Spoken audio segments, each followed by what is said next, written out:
دوستو، جب سے ارطغرل غازی سیریل ہمارے سامنے آیا ہے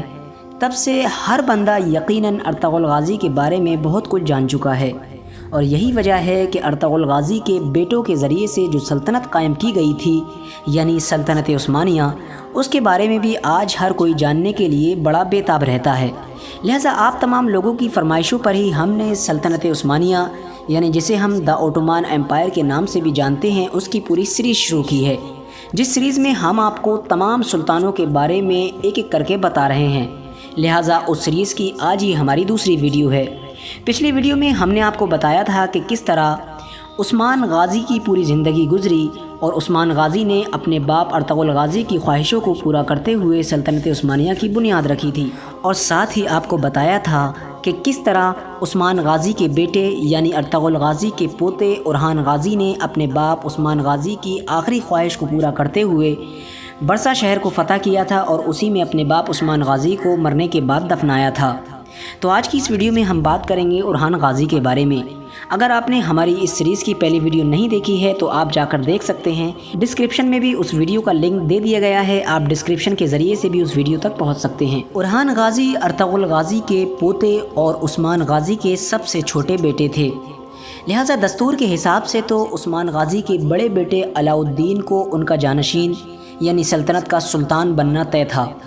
لیکن وجہ یہ تھی کہ جو اورحان غازی کے بڑے بھائی اور عثمان غازی کے بڑے بیٹے تھے یعنی علاء الدین پاشا، ان کی توجہ زیادہ تر دینی معاملات میں رہتی تھی۔ انہوں نے علم دین حاصل کیا تھا اور اپنی پوری زندگی اسی پر صرف کر رکھی تھی، لہٰذا ان کو ذرہ برابر بھی حکومت اور سلطنت کی طرف توجہ نہیں تھی۔ لہٰذا یہی وجہ رہی کہ عثمان غازی نے اپنے چھوٹے بیٹے اورحان غازی کو اپنا جانشین بنایا یعنی سلطنت کا سلطان بنایا، کیونکہ اورحان غازی بہادری، عقلمندی اور ہوشیاری میں اپنے دادا ارطغرل غازی اور اپنے باپ عثمان غازی سے ذرہ برابر بھی کم نہیں تھے۔ وہ بالکل ہی بہادری اور عقلمندی میں ویسے ہی تھے جیسے ان کے باپ عثمان غازی اور ان کے دادا ارطغرل غازی ہوا کرتے تھے۔ علاء الدین پاشا یعنی عثمان غازی کے سب سے بڑے بیٹے، جنہیں سلطان بننا تھا لیکن وہ اپنی ہی مرضی سے نہیں بنے تھے، انہی کو اورحان غازی نے اپنا جانشین یعنی اپنا وزیر منتخب کیا۔ علاء الدین پاشا ہی وہ شخص تھے جنہوں نے سلطنت عثمانیہ کا سب سے پہلا سویدھان بنایا، اور انہوں نے ہی عثمان غازی کے نام کے سکے پوری حکومت میں رائج کر دیے۔ اور اس کے علاوہ علاء الدین پاشا ہی وہ شخصیت تھی کہ جنہوں نے سلطنت عثمانیہ کی سب سے پہلی فوج بنائی، یعنی جسے آج ہم آرمی بھی کہتے ہیں، کیونکہ وجہ یہ تھی کہ اس سے پہلے سلطنت عثمانیہ کی کوئی بھی فوج نہیں تھی، بلکہ جب بھی کسی بھی جگہ پر جنگ کرنے کے لیے جانا ہوتا تھا تو بادشاہ کی طرف سے اعلان کر دیا جاتا تھا اور لوگ اپنی رضامندی سے اپنی خواہش سے اکٹھے ہو جایا کرتے تھے اور جنگ کی طرف نکل جایا کرتے تھے،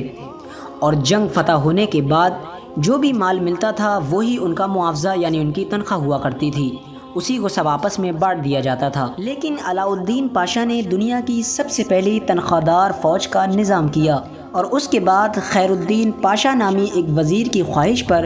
سلطنت عثمانیہ نے ایک ایسی اسپیشل فورس تیار کی تھی جسے ہم دنیا کی سب سے پہلی اسپیشل فورس بھی کہہ سکتے ہیں۔ اس فورس کے ذریعے سے سلطنت عثمانیہ کی فتح کا جو سلسلہ تھا وہ سیلاب کی طرح تیز ہو گیا، دن و دن بڑے سے بڑے علاقے فتح ہوتے چلے گئے، کیونکہ یہ کوئی عام فوج نہیں تھی بلکہ اس کو بڑے ہی باریکی سے ٹرین کیا جاتا تھا۔ اس فوج کو تیار کرنے کا طریقہ یہ تھا کہ سلطنت عثمانیہ کی پوری سلطنت سے 10-12 سال کے ان بچوں کو چنا جاتا تھا جو دماغی اور جسمانی طور پر خوب مضبوط ہوں، اور پھر انہیں دینی تعلیم دی جاتی تھی اور ان کے دلوں کو ایمان سے منور کیا جاتا تھا، اور انہیں ایسی ٹریننگ دی جاتی تھی کہ وہ جنگوں کے بڑے بڑے میدان میں کسی سے بھی ہار نہ سکیں۔ لہٰذا اس طرح ہر سال 1000 بچوں کو تیار کیا جانے لگا۔ دیکھتے ہی دیکھتے کچھ ہی سالوں میں سلطنت عثمانیہ کی یہ فوج اتنی عظیم فوج بن کر ثابت ہوئی کہ بڑے بڑے دشمن ان کے سامنے آنے سے کتراتے تھے۔ اورحان غازی نے اپنی سلطنت کے پہلے ہی سال یعنی 1326 میں یعنی بروسا شہر کے فتح ہونے کے چند ماہ بعد ہی عیسائیوں کے ایک بڑے شہر جسے آج ہم ازمیت کے نام سے جانتے ہیں اس کو بھی فتح کر لیا تھا، اور پھر 1330 میں جسے آج ہم ازمیر شہر کے نام سے جانتے ہیں اس کو بھی فتح کر لیا تھا۔ یہ شہر اس دور میں عیسائیوں کی دوسری سب سے بڑی طاقت تھی، یعنی اس شہر کا نام استنبول کے بعد پہلے نمبر پر آیا کرتا تھا۔ اس کے بعد تقریباً 20 سال تک اورحان غازی کو کسی بھی جنگ کی ضرورت نہیں پڑی، لہٰذا اس کا فائدہ اٹھاتے ہوئے اورحان غازی نے اپنی سلطنت کے تمام لوگوں کی ترقی کے لیے اپنی خدمات انجام دینا شروع کر دیں۔ اورحان غازی نے اپنی سلطنت کو علم و ادب کا گہوارہ بنا دیا، ہر شہر ہر گاؤں میں مدرسے اور کالجز کھلوائے اور جگہ جگہ پر مسجدیں قائم کروائیں، پوری اپنی سلطنت میں اسپتالوں کا ایک جال بچھا دیا۔ اورحان غازی نے اپنے فتح کیے ہوئے علاقوں میں تعلیم کا ایسا نظام پھیلایا کہ وہ تمام کے تمام لوگ سلطنت عثمانیہ کے رنگ میں رنگ کر سلطنت عثمانیہ کے ہمیشہ کے لیے ایک حصہ بن کر رہ گئے۔ اس کے بعد اورحان غازی نے بالکل بھی پیچھے مڑ کر نہیں دیکھا، لگاتار بڑے سے بڑے قلعے فتح کرتے چلے گئے۔ 1354 میں سلطان اورحان غازی کے بیٹے سلیمان پاشا نے گیلی پولی کے شہر کو فتح کر لیا، اور یہ عثمانیوں کا یورپین کنٹریز میں پہلا قدم تھا۔ اس کے بعد سلطنت عثمانیہ نے ایک کے بعد ایک یورپ کے ایریے میں اپنے شہر فتح کرنا شروع کر دیے تھے۔ اسی وجہ سے کہا جاتا ہے کہ اورحان غازی ہی وہ شخص تھا جس کے دور میں مسلمانوں نے یورپ میں اپنا قدم رکھ دیا تھا، اور یہی وجہ ہے کہ آج بھی یورپ کے لوگ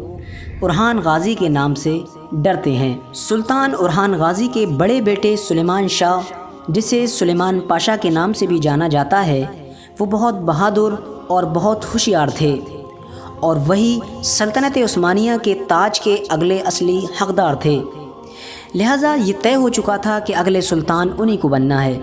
لیکن ایک بار کی بات ہے، وہ شکار کے دوران گھوڑے سے گر کر گھائل ہو گئے، اتنے شدید گھائل ہو گئے کہ کچھ ہی دن کے بعد ان کو موت واقع ہو گئی۔ ان کے مرنے کے بعد اورحان غازی کو ان کا اتنا گہرا صدمہ لگا کہ اگلے ہی سال ان کے صدمے میں اورحان غازی بھی اس دنیا کو الوداع کہہ گئے، لہٰذا اورحان غازی کی وفات کے بعد ان کو بروسا شہر ہی میں دفن کر دیا گیا۔